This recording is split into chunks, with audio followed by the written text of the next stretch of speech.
Thought I hid my affair with his brother, my husband exposed me on anniversary in front of family. Hello, everyone. Sad to report that I'm not here to comment on someone else's cheating story, but here to write my own cheating story. I guess this is me coming out as a hypocrite. All those likes you guys gave me for telling people the truth straight on my comments weren't deserved. I've been cheating for a real long time. Some of you might even say I'm worse than most of the people on here because, well, you read the title. For those of you that don't know me, my name is B, 35, female. I've been on this sub a long time.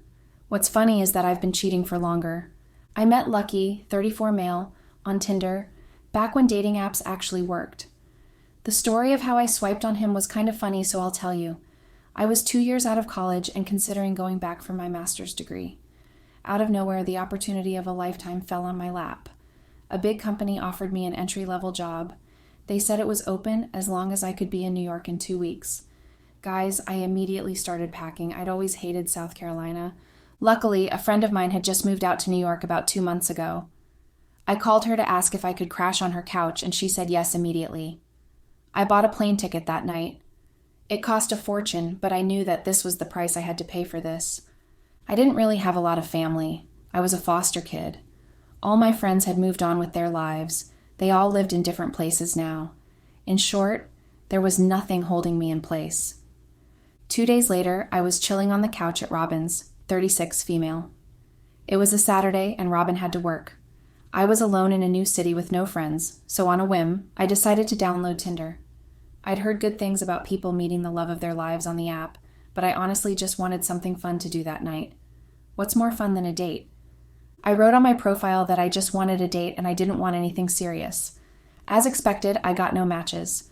People were on there for serious relationships. I was just about to give up and go to bed when I saw him, Lucky. The first thing I noticed was his name. I know it's a name, but it's not super common where I'm from, so I really liked that. His eyes, too. They were so very blue. I swiped on him, and it turned out he swiped on me, too. I avoided the very obvious joke I could have made about his name and asked him out for drinks. An hour later, and the most beautiful man turned up outside the bar just 2 blocks away from Robin's place. He had on a suit. He later told me that he'd just come straight from work. We spent the whole night laughing and talking over drinks. I felt like I could tell Lucky anything. He had the earnest energy like you could tell him your deepest, darkest secrets and he would not judge you. It also helped that he was extremely good-looking. We ended the night by taking a walk down to Central Park. I told him I was new to the city, and he said that he just had to show me that. I learned a lot about him that day. He had 2 brothers, one older and one younger. He grew up with a single mom.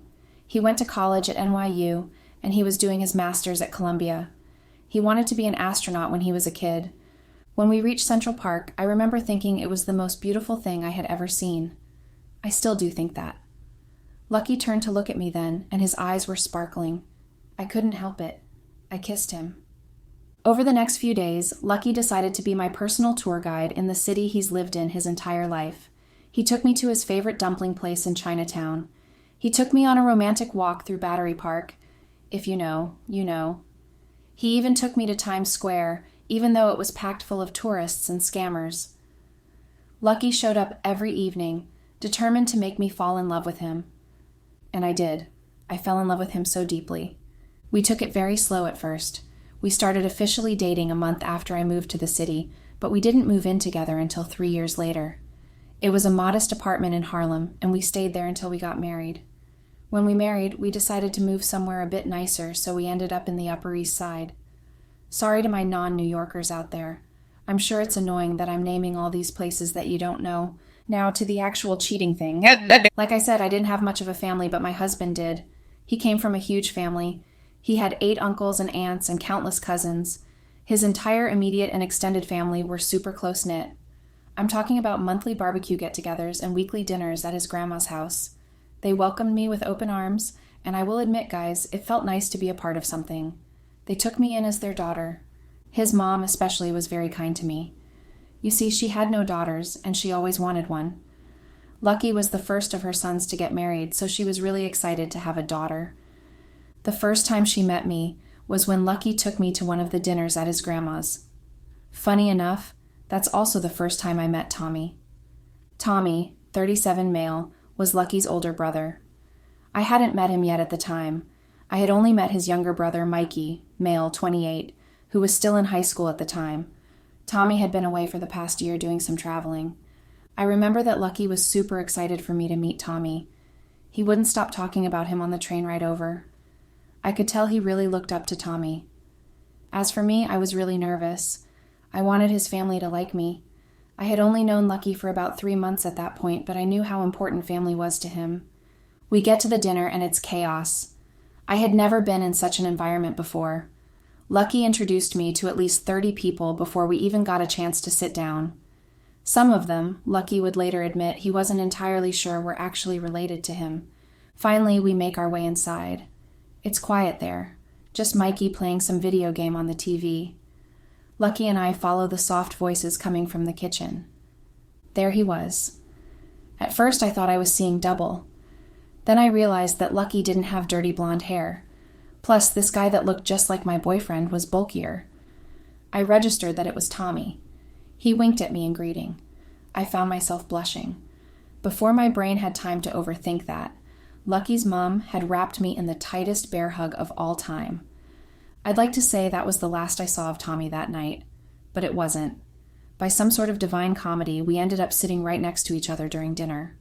Lucky was on my right, but he was wrapped up talking football with some of his cousins. Tommy turned to me with a smile that I had seen on Lucky's face 1,000 times. Instantly, I recognized the feeling. I had a crush. For the first few months, I tried my best to push down these feelings, but it was so hard. I saw Tommy almost every day. He was at every event Lucky took me to. He was at Lucky's apartment when I would go visit him. His name was mentioned in every conversation I ever had with Lucky. The good thing was that we were almost never completely alone together, and when we were, it wasn't for long. I just thought that eventually Tommy would get bored and go off traveling again, and I would never have to confront these feelings I had for him. That never happened. Instead, Mikey's high school graduation came up. I remember it so clearly because it was the first time Tommy and I were truly alone. Lucky had to leave town for a couple of days for a work conference in California. He was bummed because he'd promised to help decorate the backyard for the graduation party, but he trusted me to handle it. I was better at that kind of thing anyway. The party was going to be at his grandma's house again. Lucky's mom was overwhelmed trying to plan it all. She called me early that morning and said she needed help getting the backyard ready. When I got there, Tommy was already outside, shirtless, putting up folding tables. The sun was hitting him just right, and I remember freezing for a second before snapping myself out of it. I think I even cursed under my breath. I was hoping there would be more people around so I wouldn't have to engage with him too much, but his grandma had run to the store, and his mom was inside cooking with one of the aunts. That left just me and him. He greeted me with that same wink he gave me the first time we met. I rolled my eyes and he laughed. We started working together, mostly in silence at first. I kept trying not to look at him, but it's hard not to look at someone who looks like your husband, only taller and broader.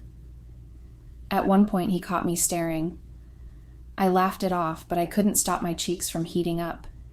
He noticed. We spent the whole morning setting up tables, blowing up balloons, hanging up streamers.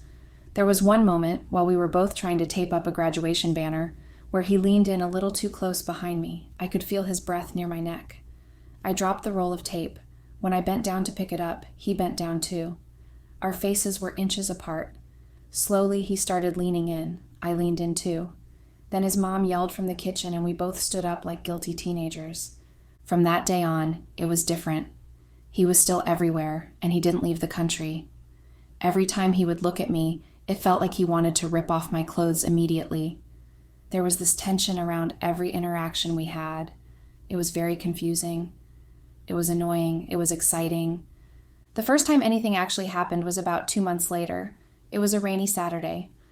Lucky had gone to visit a friend upstate, and I was in my new place. I wanted to enjoy my rent after almost sleeping on Robin's couch for so long.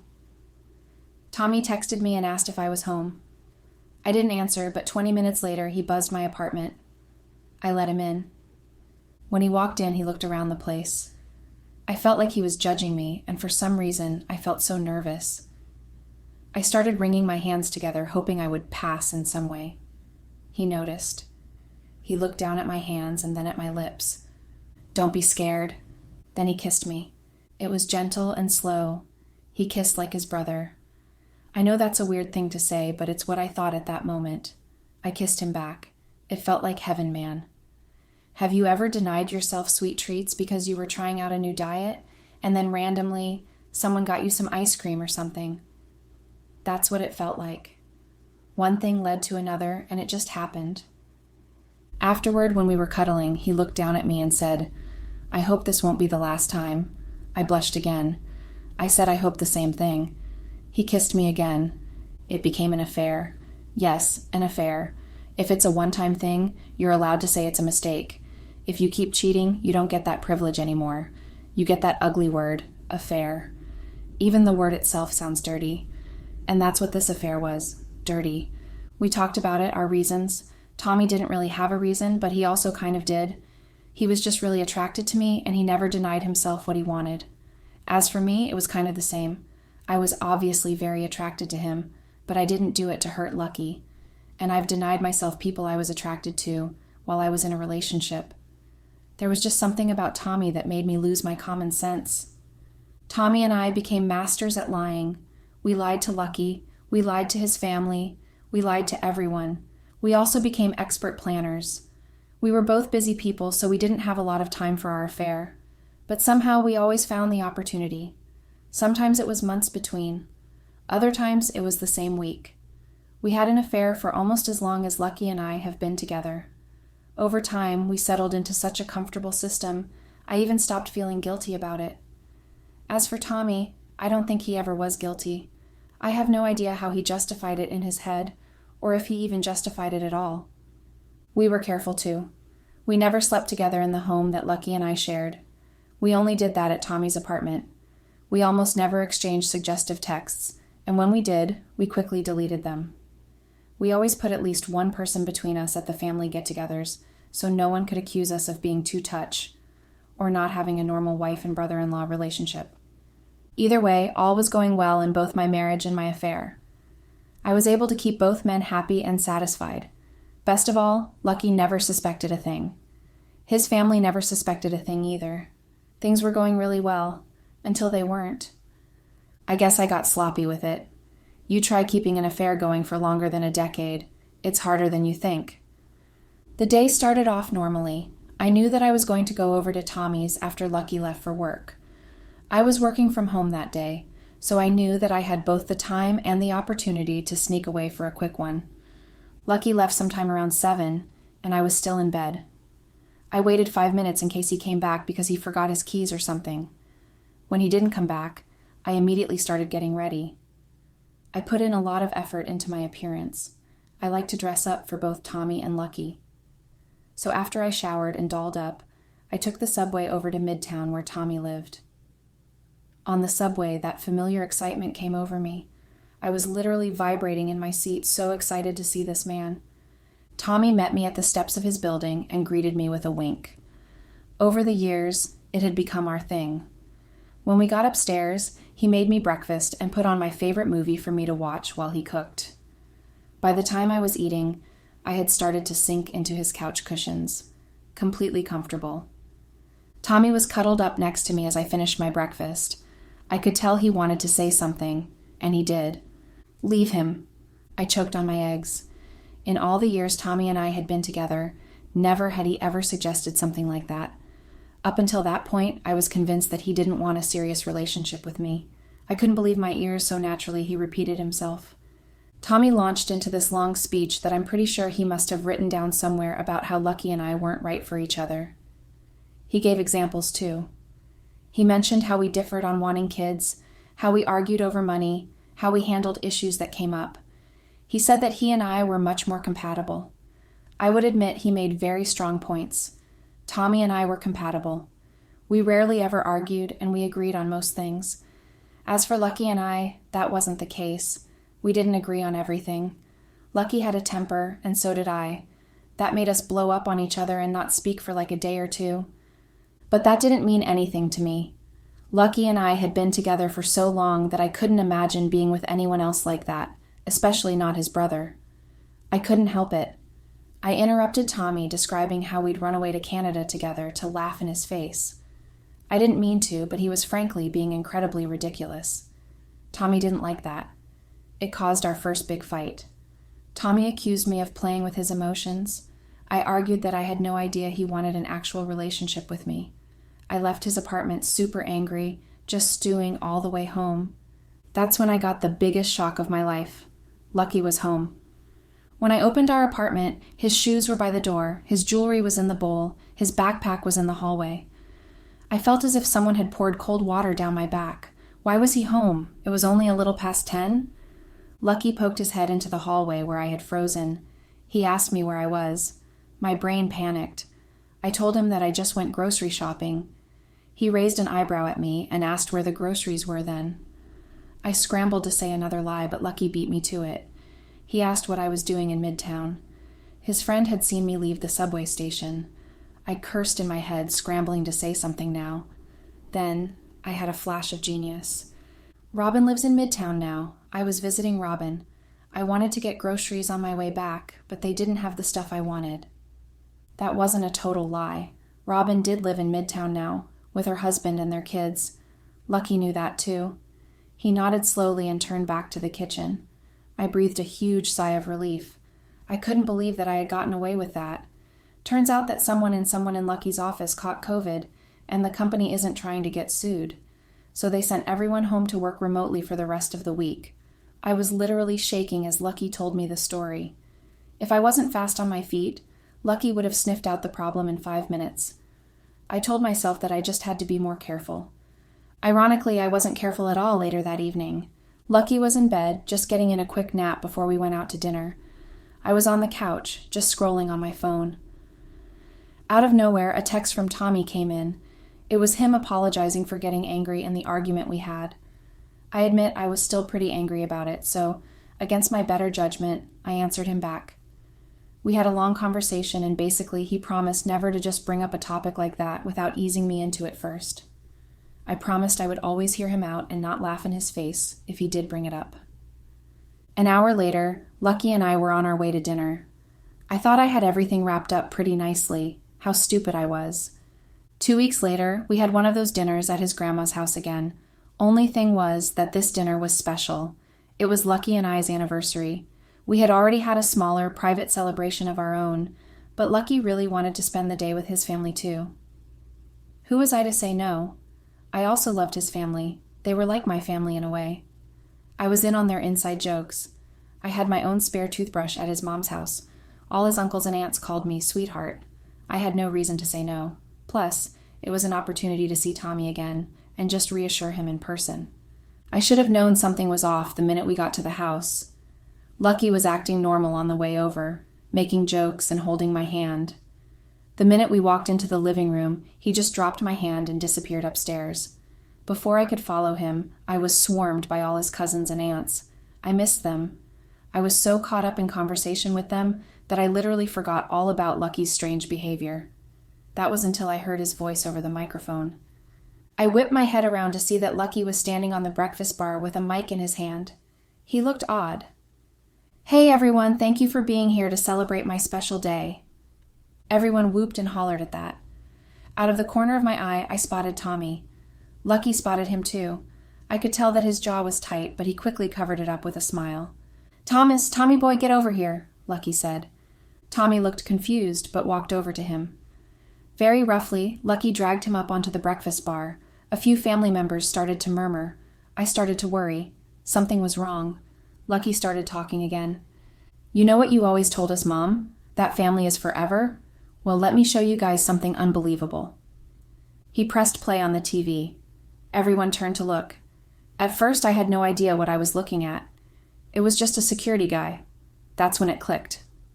This was the security guy at Tommy's building. I heard Lucky's voice, but I didn't see Lucky. He must have been recording on those camera glasses of his. My blood went cold. Lucky's mom was asking him what was going on. He just shushed her. Tommy was as white as a sheet. I was actually shaking. "So have you seen a woman like this with my brother?" The security guy scoffed and said that we saw each other a lot.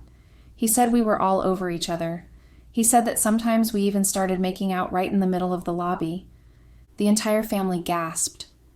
Lucky paused the video and looked right at me. "You're not the only one that can sneak around, babe." His entire family was looking between me and Tommy. Some were in shock. Some looked uncomfortable. Most looked angry. Lucky pushed Tommy off the breakfast bar, and he landed on the ground roughly. No one helped him. Very firmly, his 90-year-old grandma just said, "Get out of my house." Two of the uncles picked Tommy up and rushed his outside while Lucky's mom shoved me outside too. I could hear Tommy begging. I could hear myself begging. But they weren't listening to us. They threw us out. The last thing I saw before they shut the door was Lucky still on the breakfast bar. He flipped us both off. We were left there in the cold. Tommy was banging on the door, crying and begging to be let in. I got another flash of genius. I grabbed his arm to stop him. "Canada, just like you said. We can start over in Canada." Tommy looked at me like I was insane. He pulled his arm from my grasp. "I'm not going anywhere with you. Go away." Then he ran to the garage, probably to try and get in through the back door. I felt like I'd been slapped. It hit me that all that talk about leaving Lucky and running away with him was just talk. He had no concrete plans. He just wanted to stroke his ego and have bragging rights against his brother. I felt like an absolute fool. Luckily, the subway station wasn't far from the house, so I was able to get a ride back home. That's where I am right now writing this. I have no idea what's going to happen when Lucky comes home. I just hope it's not too bad. Update, a week later. Hey guys, here to give an update and then I'll never get back on this app again. I've received enough insults to last me a lifetime. Lucky didn't come home that night. I tried calling everyone, but they all have me blocked now, even his little cousins. I stayed in the house alone for 2 days before Lucky came back. He looked surprised to see me there. He asked what I was doing in his house. I was confused. Lucky told me that I should have gotten out 2 days ago. He said he even stayed away so I could pack up in peace. I begged, but it fell on deaf ears. He just marched to our room and started packing up my stuff. Less than 10 minutes later, I was sitting outside our home with so much luggage. I'm staying at Robin's now. She's very disappointed in me, but she at least allowed me to sleep in her guest room. I got an email yesterday informing me of divorce proceedings, so that's that. I have no idea where Tommy is. But according to his family's posts on Facebook, he's been written out of the will. So have I. That hurts, but I guess I had that coming. Tomorrow I'll start looking for a place of my own. I can't live with Robin forever. My reputation has taken a hit. Lucky's family has made it very clear on Facebook that I cheated on him. I lost 100 followers in like 3 days. Maybe I will go to Canada. Lucky has ruined New York for me. I won't update this story again, so don't bother coming back for more. Bye.